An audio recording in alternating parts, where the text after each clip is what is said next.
Halo Kang Teteh, kembali lagi di Ajib ASN Jabar ikut bicara. Beliau merupakan kepala desa yang menghantarkan mendapatkan prestasi yang wow. Oh my god. Sebuah tatanan pemerintahan desa melawan anti korupsi sejak dari desa. Ada 4 aspek. Pertama adalah aspek tata kelola desa, sistem pengawasan, inovasi desa di dalam e-government. Keempat adalah bagaimana desa mewadahi dan membuka ruang partisipasi masyarakat dalam berbagai kegiatan. Kalau bisa ingin jempol mungkin ke tempatnya bisa tunjukin gitu. Kayak kita.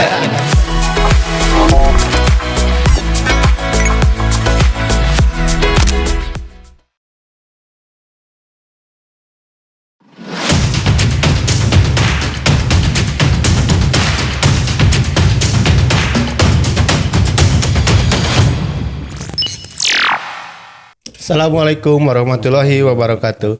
Halo Kang Teteh, kembali lagi di Ajib ASN Jabar ikut bicara. Kang Teteh, perkenalkan saya Wisnu Yudhistira. Saat ini saya kedatangan tamu yang sangat spesial sekali. Beliau adalah Kepala Desa Cibiru Wetan, Kecamatan Cileunyi, Kabupaten Bandung.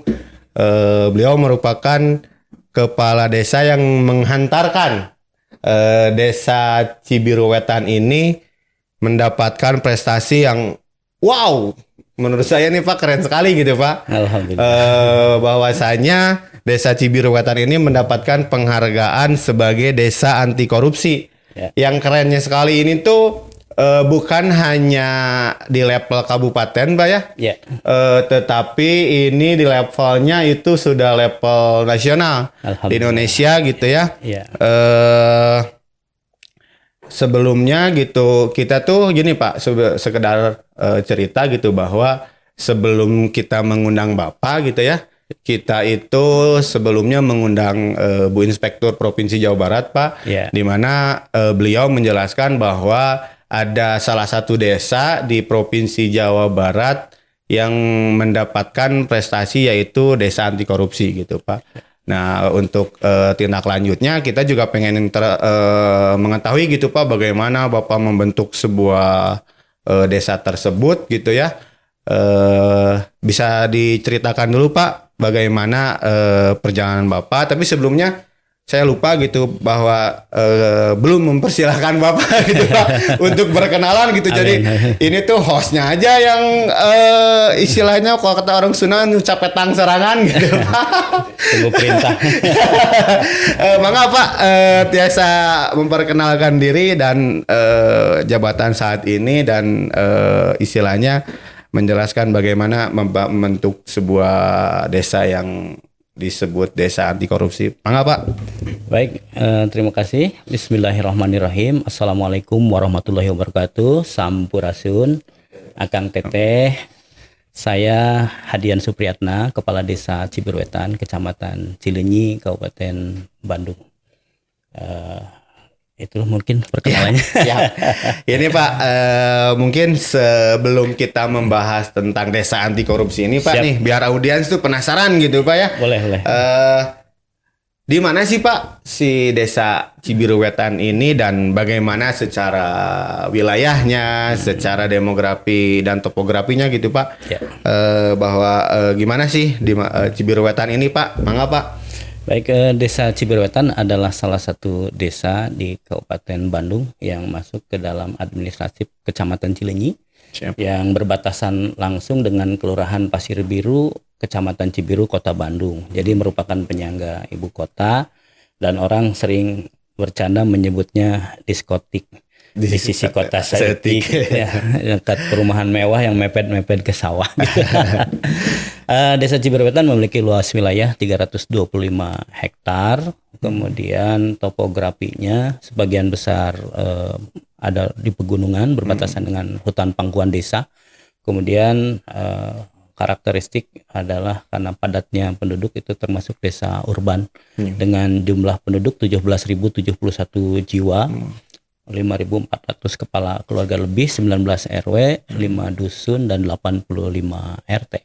Jadi dengan kepadatan tersebut cukup kompleks dan cukup dinamis, heterogen, karakteristik dan kultur masyarakat sehingga memerlukan seni dan strategi tersendiri bagaimana untuk mengajak semua komponen di desa bisa bergerak. Oh iya. Sebagian besar mata pencarian penduduk justru bergerak di sektor jasa, UMKM, di pertanian masih kecil, dan sebagiannya PNS, TNI Polri, dan sektor lain. Saya kira itu Cibiru Wetan. Jelas dan sangat menyeluruh sekali nih Pak Kades menjelaskan. Mungkin sejalan dengan wilayah dan kepadatan penduduk gitu ya, dari segi mata pencaharian dan ibaratkan wilayahnya gitu Pak ya. Sejak kapan sih Bapak menjadi kepala desa di Cibiru Wetan ini Pak? Saya dilantik menjadi kepala desa tanggal 29 November 2019. Berarti 29 November 2022 kemarin itu menginjak tahun ketiga di periode pertama sebagai kepala desa Cibiru Wetan. Oh iya. Berarti selama kurang lebih dalam kurun waktu 3 tahun ini banyak dong Pak ya suka dukanya gitu menjadi kepala desa. Luar biasa. Bagaimana tuh Pak suka dukanya menjadi kepala desa di Cibiru Wetan yang mengingat wilayahnya itu menurut Bapak tadi diskotik gitu Pak, di sisi kota Saeutik gitu Pak. Bagaimana Pak? Suka dukanya tentu masyarakat urban itu kan memiliki kecerdasan, kemudian tingkat kekritisan yang lebih tinggi kan, sehingga berbagai aspek yang dirasakan sebagai sebuah ketidaksesuaian oleh berbagai komponen masyarakat itu tidak saja sampai ke kepala desa melalui kanal-kanal pengaduan, tetapi juga seringkali juga sampai kepada media dan menjadi berita yang menarik, dan ini memerlukan strategi tersendiri. Dan suka duka kita di desa itu kan apapun yang kita perbuat terus selalu memunculkan pro kontra. Ada pihak yang merasa sudah optimal, ada yang sudah belum. Tapi itu kita nikmati sebagai bagian dari proses dinamika mengambil peran sebagai pemimpin yang menjalankan mandat masyarakat untuk membawa desa 6 tahun ke depan menjadi lebih baik. Jadi kita jalani secara tawadu saja. Itulah suka duka kita, sehingga enjoy menghadapi masalah apapun. Nih kalau boleh tahu nih, biar Akang Teteh juga tahu, sebelum menjadi kepala desa nih Pak ya, kalau boleh bercerita, Bapak berprofesi sebagai apa nih Pak? Ya, saya izin bercerita cukup panjang ya. Iya, silakan Pak. Yang pertama saya harus ceritakan bahwa saya menjadi bagian mengambil amanah, mendapat amanah untuk menjadi kepala desa itu tidak serta-merta latah ikut menjadi kepala desa. Tapi saya hadir dari seorang kader, terlahir dari seorang kader desa yang mana kakek nenek dulu kader sejak zaman undang-undang desa lama. Kemudian ibu bapak saya juga berhenti menjadi kader setelah tutup usia. Ibu sekarang di usianya yang 73 masih aktif sebagai kader Posyandu. Dan hadian kecil sejak usia 7 tahun itu, waktu pemerintah mengawali program keluarga berencana, saya sudah dituntun mendatangi kampung-kampung pada saat masyarakat berlari untuk ditimbang. Dan saya terus aktif di desa menjadi Karang Taruna, aktif di LPMD, pernah menjadi ketua BPD. Dan kebetulan pengalaman kerja saya sebagai fasilitator program pemberdayaan mengantarkan saya menjadi salah satu tenaga ahli di Kementerian Dalam Negeri dan juga di Kementerian Desa. Kemudian pada tahun 2019 sebagian kelompok masyarakat mendorong saya untuk pulang kampung. Dan saya respon itu dengan kesanggupan. Oke, kalau mau merubah paradigma berdesa, mendukung saya karena paradigma baru berdesa sesuai dengan undang-undang desa maju, mandiri, sejahtera dan demokratis. Itu kan ada harapan. Desa berdaulat secara politik, bermartabat secara budaya, ya, dan berkepribadian. Saya kira itu ciri kemandirian desa ke depan, dan platform itu yang saya tawarkan pada saat kampanye. Jadi lahir hadian menjadi kepala desa Cibiru Wetan itu bukan proses politik materialistik, tapi proses politik gagasan. Kita ada 5 calon waktu itu. Saya sudah tawarkan visi bagaimana Cibiruetan sejahtera, agamis dan berbudaya di tahun 2025 sudah ada misi membangun keterbukaan informasi publik. Ini sebagai embrio untuk menjadi desa anti korupsi. Saya kira itu. Itu kan Kang Tete berarti setelah mendengar penjelasan dari Pak Kades bahwa Pak Kades ini tuh bukan ibaratkan bukan anak kembarin sore Pak ya. Diibaratkan di di kantor di desa itu gitu bahwa sebelum menjadi kepala desa pun beliau sudah menjadi ibaratkan penggerak masyarakat, penggagas dari masyarakat yang lain bahwa sebelum menjabat kepala desa pun beliau sudah mungkin secara mental dan kesiapan sudah sangat siap gitu Pak ya. Dan alhamdulillah dikasih amanat tersebut. Amin. Sehingga ketika menjabat pun beliau sangat berprestasi gitu Pak. Alhamdulillah. Nah, kita masuk ke ini Pak. Mungkin Kang Tete sudah penasaran apa sih desa anti korupsi itu Pak gitu. Ketika saya mendapatkan informasi gitu bahwa si desa anti korupsi ini adalah merupakan sebuah penghargaan atau ibaratkan sebuah apresiasi yang diberikan oleh pemerintah terhadap desa yang ya istilahnya menjalankan norma-norma atau kebiasaan-kebiasaan yang jauh dari kata korupsi gitu Pak. Mungkin bisa dijelaskan gitu Pak seperti apa? Baik, desa anti korupsi itu adalah sebuah tatanan pemerintahan desa yang berkomitmen untuk menegakkan perjuangan melawan anti korupsi sejak dari desa. Dan salah satu kewajibannya adalah bagaimana kita menghindari perilaku koruptif. Ada empat aspek yang menjadi dasar penilaian untuk desa anti korupsi. Yang pertama adalah aspek tata kelola desa. Bagaimana desa mengawali sistem perencanaan yang terbuka, akuntabel, partisipatif. Kemudian bagaimana menyusun anggaran yang pro rakyat dan itu mengajak pelibatan semua pihak dalam proses-prosesnya. Kemudian dibuktikan dengan dokumen-dokumen, kemudian dokumen proses maupun dokumen output. Yang kedua, bagaimana desa membangun sistem pengawasan, baik itu oleh BPD maupun juga masyarakat terhadap desa dan pengawasan oleh APH. Dalam hal ini Inspektorat Kabupaten, kemudian juga Inspektorat Provinsi, BPKP, dan berbagai pihak. Termasuk kita buka ruang untuk kontrol publik oleh media, kemudian LSM, dan siapa saja melalui namanya PPID Desa, Pejabat Pengelola Informasi Desa. Kemudian setelah pengawasan, bagaimana inovasi desa di dalam e-government yang mengarah kepada penegakan anti korupsi. Desa dipastikan memiliki maklumat pelayanan yang tanpa pungutan, kemudian fakta integritas. Itu menjadi hal yang kita coba dijadikan untuk pembiasaan, menjadi habit bagi pelaku desa dan masyarakat. Yang keempat adalah bagaimana desa mewadahi dan membuka ruang partisipasi masyarakat dalam berbagai kegiatan. Tidak hanya dalam proses pengambilan keputusan sehingga keputusan itu berkualitas, tapi masyarakat juga diajak merumuskan apa yang menjadi kebutuhan untuk menjawab persoalan-persoalan yang ada. Dan yang berikutnya tentu bagaimana masyarakat terlibat langsung. Hadir dalam proses-proses musyawarah, ikut serta dalam proses-proses pekerjaan, kemudian dipastikan agenda-agenda kegiatan desa itu mendapat respon yang baik dari masyarakat. Dan yang kelima adalah bagaimana kearifan lokal. Desa kan punya kewenangan berdasarkan hak asal usul dan kewenangan lokal skala desa. Sepanjang masih tumbuh dan berkembang di tengah masyarakat, itu perlu kita tumbuh kembangkan, kita hidupkan agar turut serta membangun konsensus desa anti korupsi.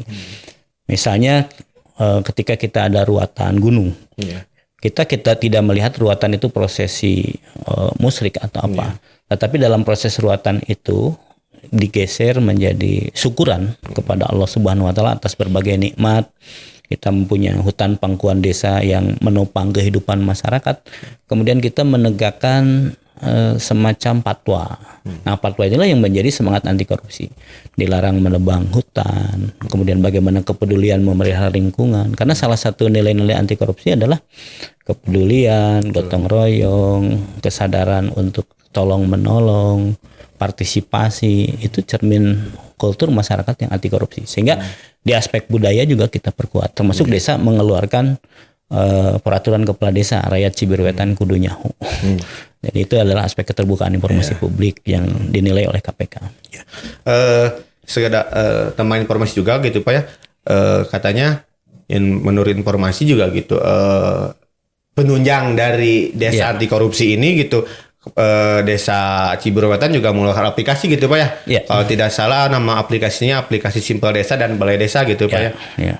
Istilahnya outputnya adalah untuk keterbukaan informasi publik gitu Pak ya. Dan pelayanan. Ya, seperti apa gitu Pak aplikasi tersebut?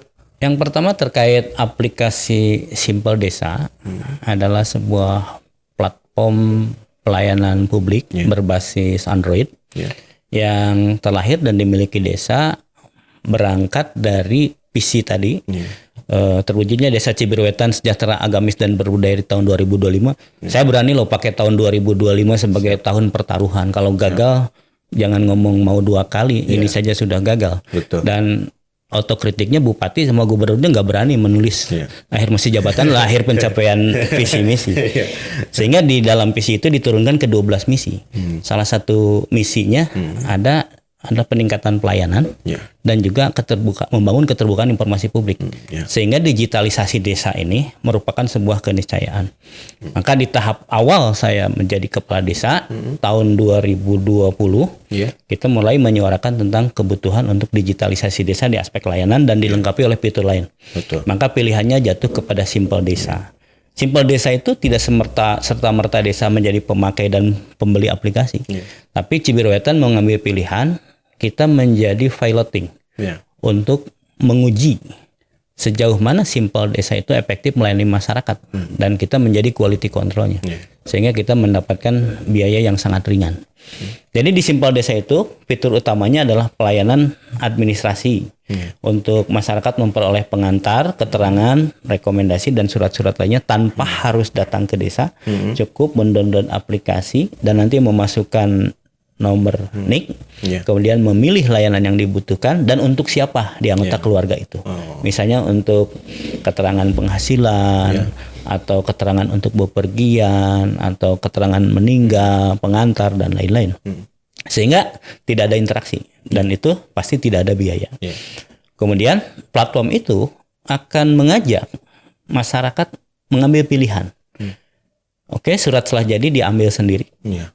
Atau berderma kepada pengusaha ojek lokal untuk dibantu diantarkan ke rumah masing-masing. Berarti kan jasanya ke jasa ojek. Itu platform utamanya. Yang kedua di Simpel Desa ini ada bagaimana tadi partisipasi masyarakat di dalam menyampaikan keluhan dan karena kan salah satu ciri masyarakat modern itu di era undang-undang desa adalah meningkatnya tingkat kekritisan. Bagaimana mengadukan kepada BPD, mengadukan masyarakat. Sehingga di Simpel Desa itu ada lapor Pemdes dan Japri BPD. Uniknya kalau masyarakat lapor ke Pemdes, BPD nggak bisa baca. Dan kalau masyarakat lapor ke BPD, Pemdes nggak bisa baca.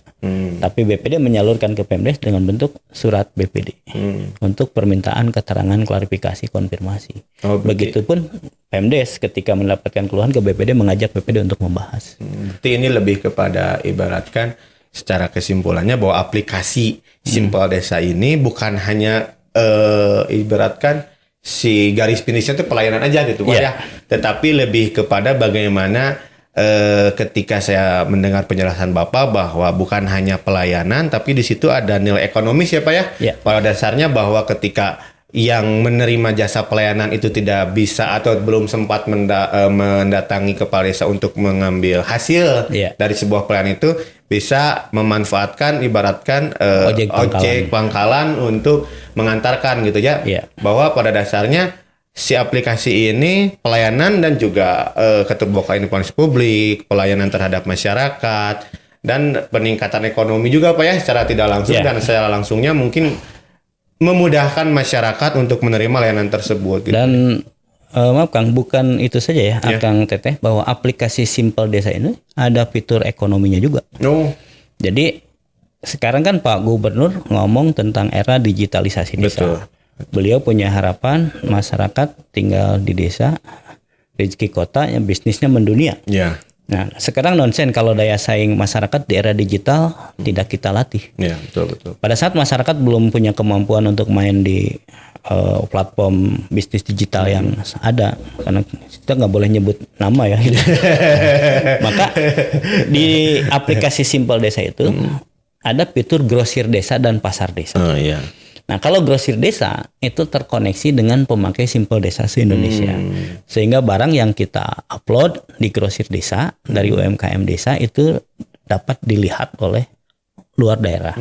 Dan di sini ada peran BUMDes selaku pusat distribusi dan personal garansi. Ya. Baik bagi warga kita maupun bagi orang yang membeli, karena transaksinya nanti melalui BUMDes dan otomatis menaikkan omset BUMDes. Dan yang kedua ada pasar desa online.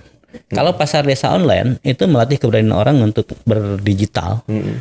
Meskipun dia hanya jual bala-bala, goreng pisang, naikkannya di pasar desa online. Dan nanti antar mereka menghubungi, kirim ke rumah saya 5 ribuan, 10 ribuan, itu tanpa campur tangan kita. Itu yang kedua. Yang ketiga, di Simpel Desa juga ada fitur lainnya. Bagaimana masyarakat mencari donor, kemudian infak. Kemudian juga ada layanan PPOB melalui Mitra BUMDes fiturnya. Jadi kita warung Surabi, warung bala-bala itu yang punya Android jangan hanya dipakai ngagosip gitu ya. baca hoax, tapi bisa jualan. Dan kita mengawali dengan modal 3 juta. Sekarang setahun lebih itu perputaran modal berputar sudah sampai di atas hampir mendekati 200 juta. Dari 3 juta dan mitranya dari 5 sekarang sudah ada 15. Jadi warung-warung bala-bala, warung Surabi itu untuk listrik, untuk paket dia bisa layani. Itu baru Simpel Desa. Belum lagi kita bahas tentang balai desa. Siap nih Pak, siap nih. Akang Teteh siap kan ya? Mendengar penjelasannya Akang Teteh, saya mah kalau bisa ini nunjukin jempol mungkin ke empatnya bisa tunjukin gitu. Kayak kita kupas balai desa. Ya? Siap, Oke. mangga. Kalau balai desa itu fitur yang aplikasi yang kita rilis belakangan. Jadi Simpel Desa lebih dulu.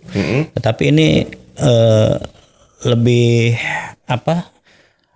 lebih melibatkan putra desa untuk berturut serta mendesain fitur-fitur di balai desa. Jadi kami kerjasama dengan Ikatan Alumni ITB, kemudian anak-anak pewarta desa. Jadi dalam rangka membangun keterbukaan informasi publik, kita melatih pewarta desa sebagai korespondensi. Kemudian kita punya studio meskipun sederhana untuk radio digital dan TV streaming, dan itu disiarkannya melalui balai desa. Jadi platform balai desa itu lebih kepada bagaimana penunjang keterbukaan informasi publik dan broadcast. Tetapi di balai desa itu ada yang tidak dimiliki Simpel Desa. Ada ruang rapat lembaga-lembaga desa secara online. Jadi semacam Zoom meetingnya ada di balai desa BPD. Kalau dengan Pemdes kita bahas bersama. Kemudian ada ruang kerja BPD, LPM, PKK, Posyandu. Jadi dia bisa upload kegiatannya.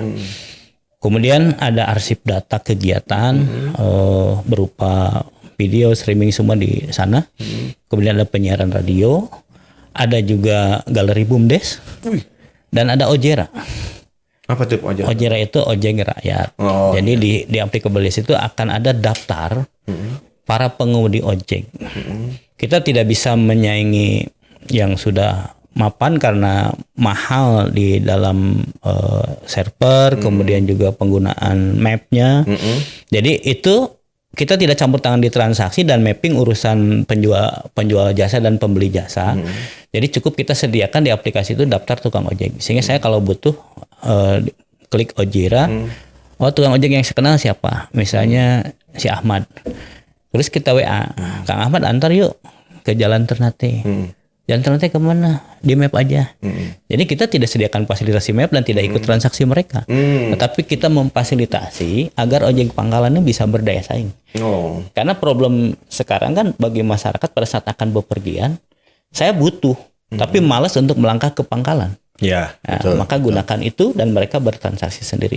Disinilah sebenarnya bagaimana negara hadir. Iya, betul. Karena tidak harus hal-hal yang rumit negara hadir untuk menghadapi persoalan masyarakat, tapi untuk hal-hal yang bersifat sederhana. Dan tidak itu saja, di Cibiruetan juga punya anjungan Dukcapil Mandiri. Jadi bagaimana mencetak KTP, KK, kartu identitas anak dan akte kelahiran tanpa harus datang ke soreang. Cukup ngisi aplikasi cetak di desa. Sekitar itu inovasi Cibiruetan. Keren banget Akang Teteh nih. Ibaratkan jempol 2 tuh kurang.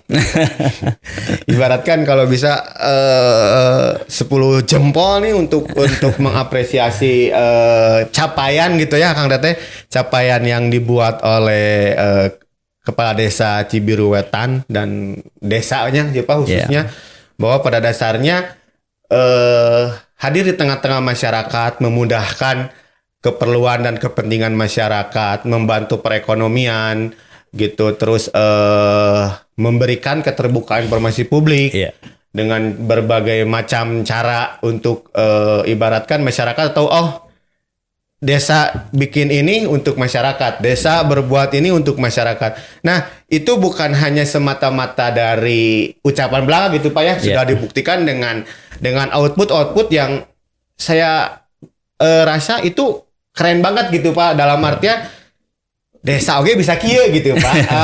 Ibaratkan berarti kan ibaratkan gini, banyak banyak asumsi yang menyatakan bahwa desa susah bersaing tuh bukan karena dari segi topografi atau demografi gitu Pak ya, tapi pada dasarnya bahwa niat dari desanya sendiri, niat dari pemimpin kepala desanya sendiri untuk membuat masyarakat sejahtera dengan cara-cara yang ibaratkan mudah dan simpel, itu sangat bisa gitu Pak ya. Mindset dan political will. Ya itu ya. Jadi Akang Teteh nih ibaratkan gini, ketika kita berada di sebuah wilayah yang ibaratkan sistem pemerintahannya sudah keren seperti ini gitu, bahwa kita sebagai masyarakat yang akan menerima dari pelayanan yang diberikan oleh desa itu sangat mudah sekali gitu. Nah Pak, setelah penjelasan yang Bapak kasih gitu ke kita dan ke Akang Teteh khususnya, apa sih Pak rencana Bapak ke depan di tahun 2003 ini untuk ibaratkan meningkatkan lagi lah Pak mutu dari pelayanan khususnya Pak ya terhadap masyarakat, ataupun meningkatkan kualitas terhadap masyarakat desa Cibiruetan Pak? Seperti apa Pak? Pertama, Cibiruetan 3 tahun ini dibangun dengan kolektivitas. Jadi kepala desa tidak hanya menjadi sentral pengambilan keputusan, tapi bagaimana membangun ruang-ruang diskursus antara pemangku kepentingan lain. Ada BPD, ada LPM, RT/RW, Karang Taruna, dan pemerhati serta mereka-mereka yang expert di bidangnya. Seperti untuk bagaimana menangani isu lansia, isu stunting, pendidikan, sanitasi, layanan sosial dasar. Itu desa membentuk kelompok-kelompok dan kelembagaan kelembagaan desa yang kita jadikan mitra pemerintah desa dalam pembangunan pemberdayaan sesuai dengan ruang lingkup bidangnya. Dan itu pada saat akan ada penilaian kinerja desa, lomba-lomba desa, Cibiruetan tidak menyiapkan untuk lomba, tetapi pada saat lomba menghendaki kriteria tertentu, kita tinggal mengekspos saja. Dan alhamdulillah kolektivitas dalam 3 tahun ini melahirkan prestasi nasional dan membawa Jawa Barat. Pertama, kita juara anugerah Desa Pelaksana Keterbukaan Informasi Publik terbaik tingkat nasional tahun 2020. Kemudian 2021 kita menjadi desa pangan aman tingkat nasional peringkat 4. Tahun 2022 2 prestasi nasional kita raih, juara lomba desa tingkat nasional yang sudah 6 tahun lebih Jawa Barat belum mendapatkannya kembali. Dan bagi Kabupaten Bandung ini sejarah, dan terlebih bagi Cibiruetan. yang selama Cibiru Wetan berdiri belum pernah juara lomba desa tingkat kabupaten, provinsi bahkan nasional. Mantap. Dan itu tercapai dengan kolektif. Tapi saya secara pribadi belum puas. Ya. Jadi 3 tahun ke depan apa yang mau diperbuat? Ya. Kita ingin memperbuat prestasi yang lebih real, Ya. yang benar-benar mengangkat persoalan dan dirasakan oleh masyarakat. Kita melihat sekarang bahwa negara akan menghadapi isu global, inflasi, kerawanan pangan. Maka Cibiru Wetan membangun sistem ketahanan pangan dengan circle ekonomi desa. Jadi BUMDes menjadi pusat distribusi, kemudian kelompok-kelompok masyarakat, ada kelompok wanita tani, ada 4, kemudian desa bangun program ketahanan pangan dengan peternakan ayam petelur, peternakan ayam kampung, kemudian mereka menjadikan BUMDes sentra pemasarannya dan memanfaatkan sumber daya yang ada di desa. Ketika desa mengalokasikan anggaran untuk PMT, Posyandu dan lain-lain, itu didorong kader-kader melakukan belanjanya hasil sendiri, sehingga dari aspek ketahanan pangan dan circle ekonomi desa kita lebih memiliki kekuatan. Target ke depan apa? Kita ingin sektorial, memastikan mimpinya zero kemiskinan. Kita punya angka miskin ekstrim berdasarkan data P3KE ada 140-an. Kemudian kita verifikasi validasi ada sekitar 38 yang benar-benar harus kita bantu.